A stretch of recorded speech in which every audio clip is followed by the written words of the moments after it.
আজকে হয়েছিল লাউ শাক, কুমড়ো শাক আর আলু দিয়ে খুব সুন্দর এক ধরনের পোস্ত। তো সেই রেসিপিটাই চলো তোমাদের সাথে একবার শেয়ার করে দিই। তো প্রথমে কড়াতে তেল দিয়ে শুকনো লঙ্কা ফোড়ন দিয়ে আলুগুলোকে ফার্স্টে ভেজে নেবো। তারপর সাইডে রাখা তোমাদেরকে লাউ আর কুমড়ো শাকের ডাঁটা আর পাতাগুলো কিভাবে আলাদা আলাদা করে কেটে রাখা আছে সেগুলো দেখিয়ে দিলাম। আর এর মাঝখানে মামুনি পোস্তটাকেও ভালো করে বেটে নিয়েছিলাম। তারপর আলুগুলো একটু লাল লাল হয়ে এলে তার মধ্যে ওই ডাঁটাগুলো তুলে দিয়ে আবার ভালো করে নাড়াচাড়া করতে হবে। তারপর শাকগুলোকে দিয়ে ঢাকা দিয়ে রেখে দিয়েছিল, একটু নেড়েচেড়ে ঢাকা দিয়ে রেখে দিয়েছিল। তারপর ওর মধ্যে হলুদ গুঁড়ো, লঙ্কা গুঁড়ো, কাশ্মীরি লঙ্কার গুঁড়ো দিয়েছিল, নুন আর সামান্য মতো চিনি শাকের কষা ভাবটাকে দূর করার জন্য দিয়ে খুব সুন্দরভাবে নেড়ে চেড়ে রেখেছিল। দিয়ে তারপর চাপা দিয়ে রেখেছিল যাতে ওই শাকের জলটা যাতে ছেড়ে যায়।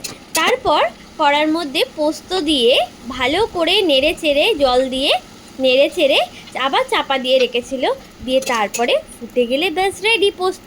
আর হ্যাঁ, আমরা কিন্তু পোস্ততে হলুদ খাই, তোমরা যদি সাদা